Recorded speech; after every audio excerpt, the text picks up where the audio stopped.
Hello, everyone. Welcome to our first interview. Celebrating the release of his new market deck, we invited Phill Smith to talk more about the Elysian Duet Playing Cards. Welcome, Phill. Thank you very much for coming. How are you doing? I'm very good, thank you. Thanks for inviting me. It's nice to be here. Yeah, when someone like you, who's very experienced with market decks, releases a new one, it's a nice topic to talk about. So how were the past few weeks for you? I can imagine they've We've been been, very hectic. yeah, it's always good fun when you sort of launch a new product because you've got to, I guess, like let everybody know that's big, like a big part of it, and you've got to get out there and apparently argue with people on the Magic Cafe. That's part of my hobby now as well. It's all part and parcel of these things, but it's been really good fun and it's been great doing the shipping and seeing them start to land with people and getting feedback from people from the real world, which is always kind of what it's all about, really, isn't it? Just seeing people enjoying what you're doing. Yeah, from what I've heard online, they are getting great reviews from the people that got them first. So congratulations on that. Thanks. Yeah, well, it took a long time to sort of get them together, but it's we always like work as hard as we can to try and make them as sort of useful as possible and as many people as possible get as much sort of fun and use out of them as we can, especially over Christmas people have got time to sit around at home, or maybe they've got their friends Yeah. coming around, or they've got gigs if they're working professionals, and it's nice to have something new that you can spend a bit of your free time learning about, and then create some moments with your friends and family or with your audiences. Yeah, that's great. But before we dive into the duets, I'd like to track back a little bit because most magicians know your optical marking system, which was made popular through the DMC elites. So I have two questions about that. First is, how did you come up with the optical marking system? And the second question would be, how did a collaboration with Drummond happen? Yeah, it was the optical marking system sort of dates back to a Kickstarter that I did for a sort of mind reading deck called the Creative Solutions deck, which was a long time ago, which had a kind of a sort of prototype version of the optical marking system. If people are familiar with the system, they'll know that it's to do with sort of the angle of the little tiny diamonds that are on the back of the cards. On the original Creative Solutions deck, it had letters instead of the regular playing cards because it had a word on the front. And it used the size of these little tiny dots that were on the back. And I figured out that by randomizing the dots, you could kind of conceal how the text is written, but not have to use an encoding system, because a lot of marking systems have there's a kind of thing you have to decode, which I'm not a huge fan of. And so when I was working with Drummond, we kind of I had the idea that it was possible to do a mark deck using a slightly different way, and that's the sort of origin of the very early form of the optical marking system. But what's been nice is, because that was nearly 10 years ago, it's gradually gone through quite a lot of evolutions. And like I was saying, it's getting feedback from people that's allowed me to go back and make changes and update it so that it actually fits in with the way that people want to use it and the way that it works, rather than just releasing one and then going, right, that's it, that is done. Working with Drummond was really interesting, and it came about because he did a TV special for, I think, National Geographic called Card Shark, and he wanted to have a hero deck that was used in the show that would be different from other decks that people had seen, so it kind of characterized the whole thing. And because I'd done the Creative Solutions deck and a couple of other decks, somebody that he knew that I'd done it and recommended that I might be able to do that. And that was the very first sort of Sharks deck that we did, which wasn't marked, but just had a particular look that appeared on screen. And we sort of gradually just carried on working from there. So yeah, it was a yeah, we did a lot of decks, and I think that it was great to be able to develop the optical marking system over that period of time, and I guess get it out into people's hands. And like I said, it's being able to have a new way of working, I think, with mark decks, because of its reading range and things like that. It made it a little bit more accessible for people who perhaps wouldn't get on with the like more traditional marked decks where it's got like the little tiny text very small, or if it have to be decoded or something. We get messages from people who've got vision difficulties or have very, very poor eyesight, or they just can't use corrective lenses. And our deck is one of the only ones that they can use. Just because unless they have to get Yeah. their reading glasses on midway through a performance and just have a look at the back of a normal playing card, it's not quite as convincing. But we've got that like nice fast read, and I think that makes it sort of fun and easy. But over a period of time, we've gradually added more and more sort of refinement to it and figured out how to make it so that it's as easy to use as possible. And then once we figured that out, how to make it possible for making other things that you can do in card magic as easy as possible. And that's kind of ended up where we are with the Elysian Duets. It's the sort of ultimate expression, I think, of all of the things that we've been working on for this time. So over the last few years, you released a couple of different editions of the DMC Elites that and they became one of the best-selling mark decks in the world. I don't know if you can or want to talk about, but why did you and Drummond split? Why did the collaboration end? We've been working together for quite a long time, and I think that it's just if you work with somebody for a long time on a project that isn't like the only thing that you're doing, you end up sort of pulling in different directions. We worked on a card game with nothing to do with magic together, called Zilch, which was something that Drummond had come up with as an idea, and it was, I think it just was a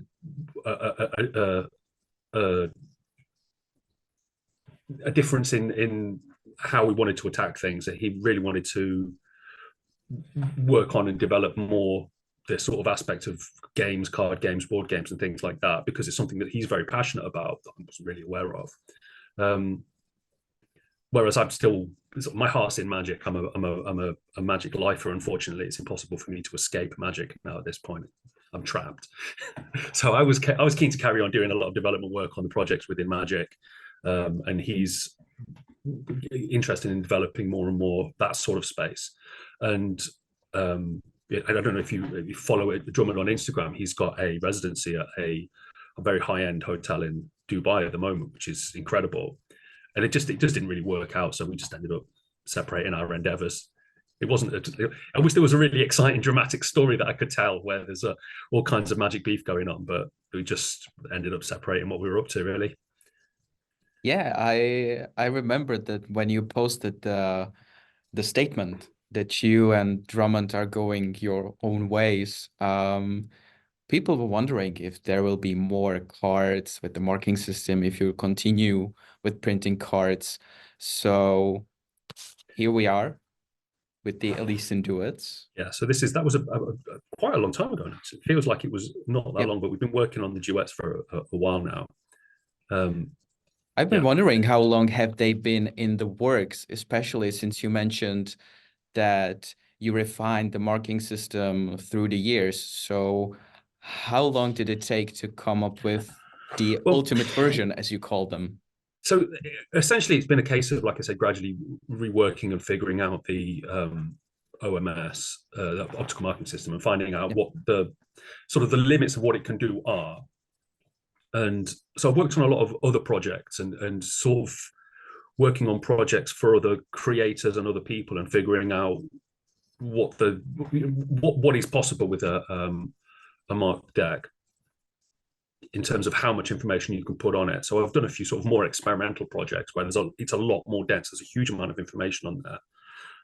And it's trying to find a balance between making all of the information like beyond there versus like how usable it can be. So I worked on a project with Kevin Rayleck at Penguin, where he knows a lot about mark cards. So he was talking about work that Deland had done, who's this designer, creator, magician, many moons ago, back in the sort of golden age of magic. And he's one of the first people to do a sort of pre-printed marked deck. And he figured out this way of having all of the information about every playing card on each playing card. So on any one playing card, you can tell where every single other card in the deck is from that card. So if somebody gives you where's the four of hearts, you know exactly how far down the deck it is, from just one card. But that level of information is extremely difficult to quickly access in a way that makes it as sort of magical as possible. Versus some cards where it's extremely usable, but that's all that's on there is just what the card is. So we're trying to find, with the optical marking system, what is the limit? How can we put the most usable amount of information on, so that, you know, performing powerful deceptive card magic is as easy as possible, but also keep it to be as accessible and easy to read and quick. So we started thinking about what we needed to do and developed a deck.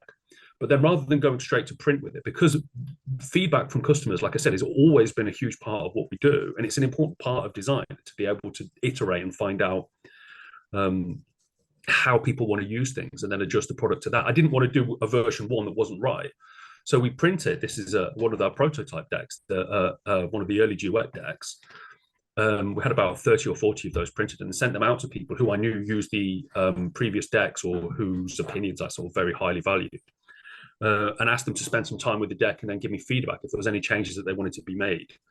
And then it kind of started again from scratch and reworked the design from there so that it was out the gate closer to what we think people really wanted. And there was quite a lot of big changes to it that were made. So, for example, the original one that we sent out was in Aronson's stack, because I read a lot about it, and Aronson's stack has got more sort of set up tricks straight out of the box than Mnemonica has. But the problem is, every single person that we sent the decks to, literally everybody said, yeah, but I'd rather if it was in Mnemonica. I wouldn't be able to use it if it's in Aronson. So, you know, we had to redo it all and change it over so that it was in Aronson. There was some text changes, the sizes of the details that were on the optical marking system that needed to be changed. But then a lot of other small changes that were things like, some people are wary about having the name of the deck visible because you worry that the spectator might Google it. So on the original deck, I don't know if this is reversed for you, you can see on the side, just like this is the way that I normally design a deck, it has the name of the deck everywhere. Whereas on the production version, which is the one that you guys have got, the only place that it says it is on the front, whereas all of the rest of it has the casino finish stuff, which means that if you are concerned about that, it's extremely easy to handle the deck in such a way that the spectators will never see that front and it won't feel weird. So it's lots and lots and lots of small changes that have come about as a result of doing this. But the problem with that is it's quite expensive to do. And it takes absolutely ages because you have almost 2 full development cycles. You come up with the initial version, and then after being almost everything, rewind and then rebuild it, taking into account all of the amends that people have made. But the end result is something that I'm really proud of, and hopefully you guys, if you've got the decks there and be able to have a look at them, you'll see that it's refined and it has a very usable sort of sense to it, which is what we're after. Yeah, when we received it earlier this week, we opened them, one of each color, so there's red and blue, and we immediately fell in love with them because there's so much information hidden in the bags. So there are so many possibilities and possible uses for the cards. And you're mentioning about the Aronson in the first stages of the creation of the cards, brings my question, which I prepared. There is an instructional card inside the deck that says the cards no one would are the position in the Aronson. So I was wondering if there was just a mistake, or in any point were you considering the Aronson? So this is every project that I do. There's always the nature of these things. I'd rather get something as good as I can get it easily, and then make sure that it goes out into the universe, rather than agonizing over everything and making them perfect and then they'll never come out. And there's always some small little error that will slip through the net. And this one error is that on the instruction card, where it's identifying where everything is, there's a couple of positions where it says what the position is of the card in the stack. And because it was the original graphic that I sent out with the pre-production decks, it says Aronson instead of Mnemonica. So I've already changed that on my artwork. So when we do a reprint, it will be correct. But I do worry about that a little bit. So the information's on the site. When people buy it, it's got a little caveat so that they just don't get stressed about it. It doesn't affect the use of the deck at all. It actually comes out of the box in the Mnemonica stack. All of the information pertains to the Mnemonica stack. But I can't help but worry that if somebody's like really into Mnemonica, they get it, open it up, and the first thing they see on the instruction card is that it's on Aronson. It's not in Aronson. It just says that. Yeah, I checked the deck and the positions were from mnemonica. I checked the Yeah. stack, it was mnemonica. So I kind of thought that you were considering Aronson at some point in It the was creation. it's just it literally just accidentally went to print with the graphic that Yeah. was produced during the pre-production, like I said, with the deck. But I mean, I think that in a way, I almost wanted to do just a completely randomized stack, just so that it would fall absolutely everybody. Just shuffle the cards a few times and then use that as the stack. But the problem is then it's at least with if you build any particular stack in, then it is accessible to people who have used that stack. But I think one of the important things as well is that it's kind of designed for people who don't know mnemonica. So in a way, I feel like it worries me a little bit that people would look at it and think, oh, well, I don't use mnemonica. I don't know mnemonica, so that's Yeah. not for me. But the whole point of it is to make the tricks that are normally only accessible to people who've got a very good command of mnemonica or any stack, to make those possible for people who just, for whatever reason, they can't absorb the stack, can't hold it at that very high speed that needs to be accessed, or they just don't have the time in their lives, sort of amateur performers or people who just want some cool tricks to be able to do for their friends and families over Christmas, or people who've got gigs and but maybe not frequently enough that they can maintain that high level of memory, so they can still do incredible things with mnemonica, and a few things that you can't do with a regular mnemonica deck you can do using this very easily rather than having to spend like an hour a day keeping your memory levels up. Yeah, so on top of the marks that were on the DMC Elites, the fifth edition, where you put the card's position in the mnemonica stack, Yeah. you added to the duets marks that tell you the card above and below the one card. Um, you mentioned you wanted to make easier to perform the stack tricks for people that are not that well aware of mnemonica. Yeah. Um, do you think they would serve as a great learning tool for someone who wants to get into mnemonica? I think so. I think so. If you're working on learning mnemonica, and there's some great like texts explaining how to do it. I've gone through the Rick Lax has got a great video on Penguin that explains his sort of method for remembering it. And there's the Memory Arts book that I think it was Vanishing Yeah, Ink did, and they're brilliant. But I'm very hesitant sometimes to put those things into action because I worry, what if I sort of forget? Whereas if you've got a deck that's got the system kind of built into it, then it's got almost like training wheels. It's a bit of a parachute, so you're definitely not going to crash and burn if you have a little memory lapse, and you don't have to scrap the whole thing yeah, if you get a bit stressed about it. And as well, because it's got the position markings on it, it's very easy to get back into stack rather than having to sort of one by one go through and find each of the cards. There's a method for getting back into stack very quickly, which is useful for me. Like I said, yeah. I know mnemonica, but not very well. So we mentioned some of the features of the duets, but there are so many more in the bags and in the whole deck. So could you go over what people can expect from the Elysian duets?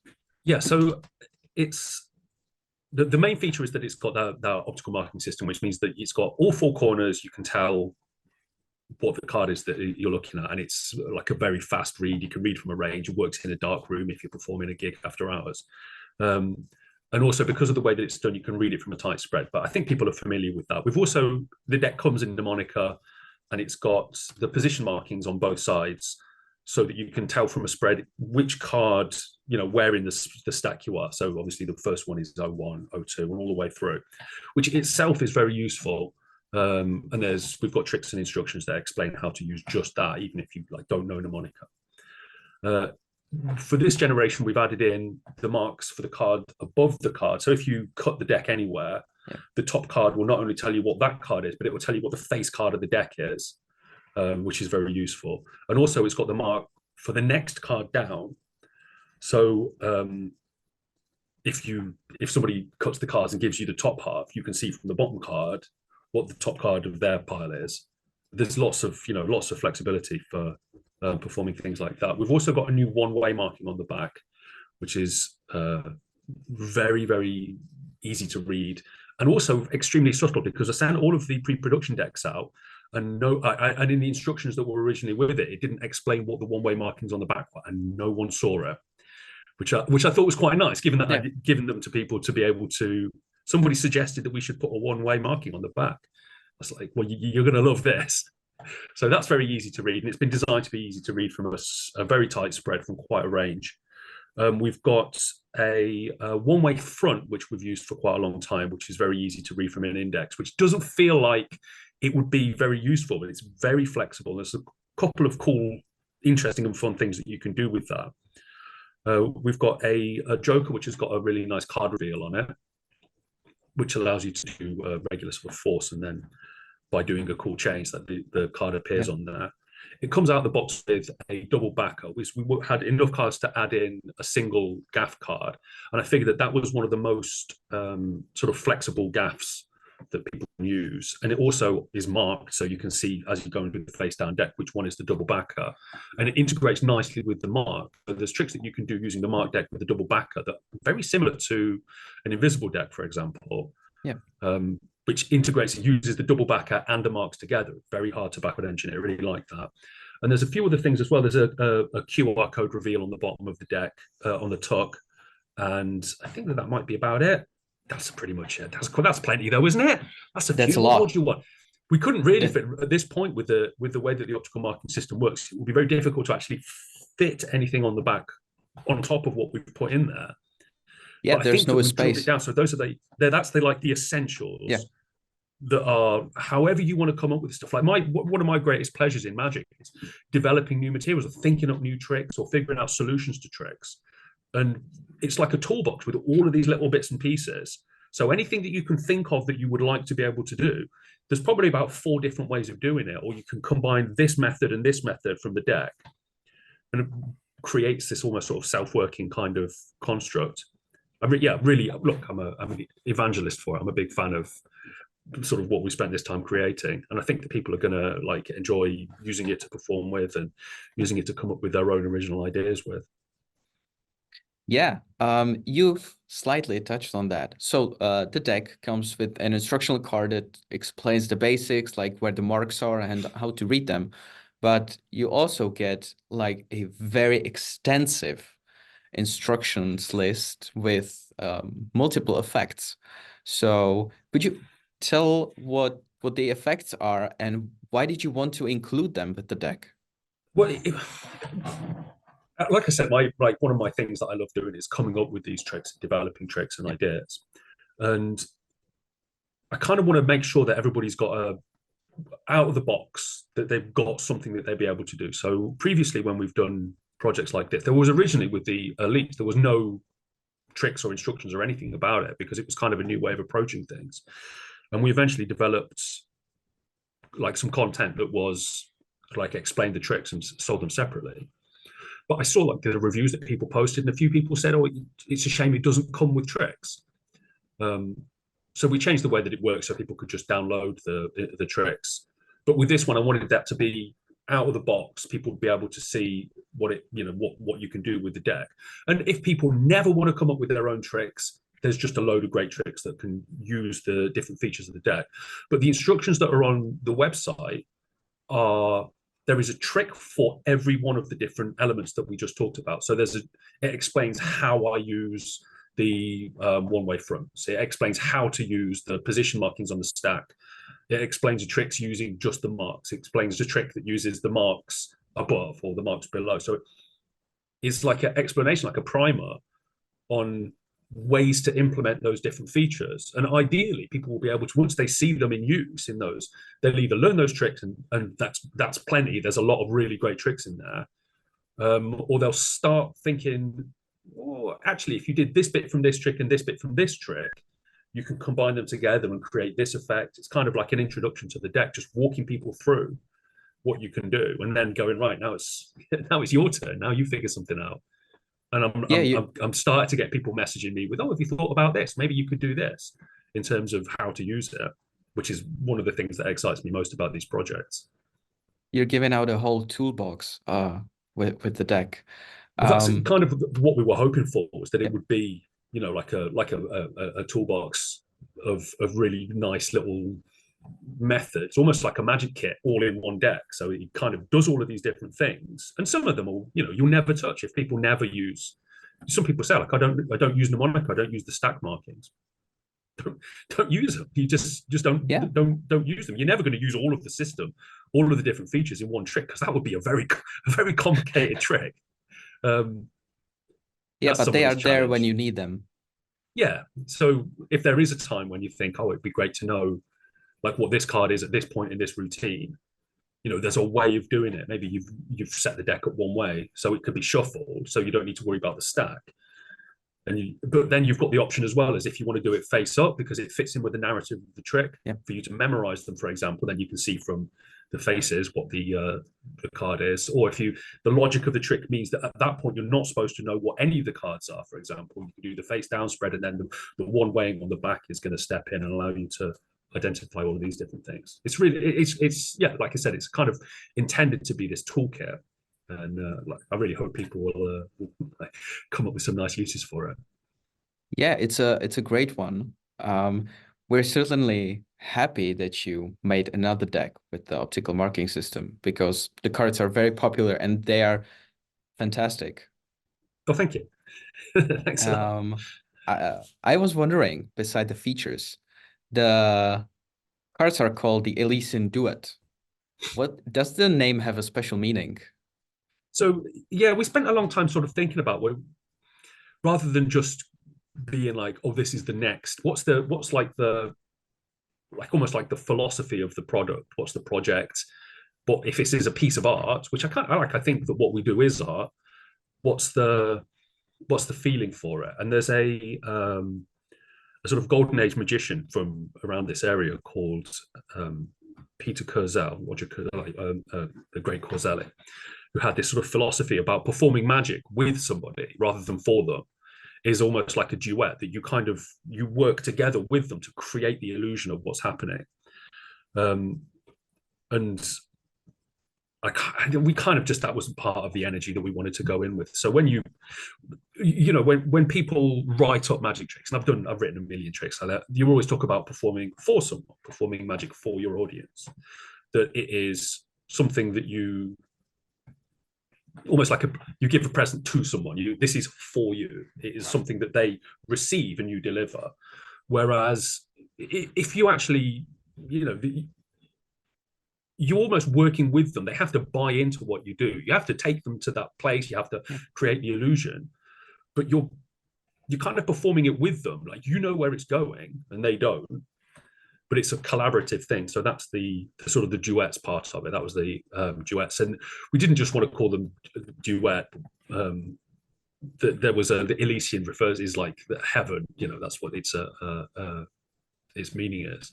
So it's kind of had this feeling of being almost like a piece of music that you're working on, this heavenly duet that you're creating with somebody.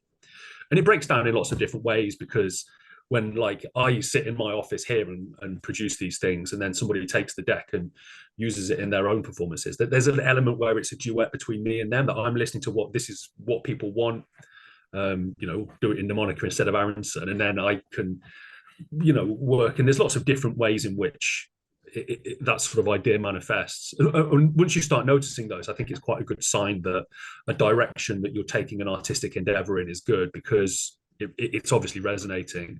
So yeah, that's where that came from. We're really happy with the vibe. That's amazing. I wouldn't have thought about it in 1,000 years. Well, no, it's not something that's sort of super explicit that will force people Yeah. to deal with in that way. But I think a lot of the time when you have a project like this, if it has more to it than just its sort of immediate, what does it look like? How does it work? Then there's more depth and people can engage with it more. I understand. Well, we've talked about how do they look, how do they work, what they can offer. One more question that a How do they lot of smell? What do they how sound do like? yeah, how do they feel? Where were they printed? So we work with a printer in China called WJPC, and they have printed a lot of cards. There's a lot of cards out in the world of Magic that are coming out of their offices, and we work with them because their quality is really good. They're quite thick cards. We work Yeah. because we want to make sure that they sort of are robust and um, long lasting as possible. And the concern always has been, will they fan well? Because I know that the first thing people do when they open the deck is they'll give it a fan. They fan really nicely. Yeah, I'm they not going do. to put myself under pressure and do it now, but you can faro them. Let me just have a quick see what I guess that I can't do. Oh, hey! There we go. So we've got so you can, I can't even do it so that you can see it, but they faro quite Yeah, nicely because they've got amazing. good quality cut on them. They're not super smooth down the sides, but they're not rough like a USB-C deck is. Yeah. We've worked with them for a long time, and I wouldn't have worked with them if I wasn't really happy with the finish on them. And I know a lot of other creators who are, I think, perhaps a little less keen to say that they don't print with USB-C or Cartamundi, also print with WJPC. So there are buds over there, and we've worked a lot with them. That's great. Well, I think we've learned everything there is to know about the Elysian duets. To end everything, do you have any new project in the works that you can talk about?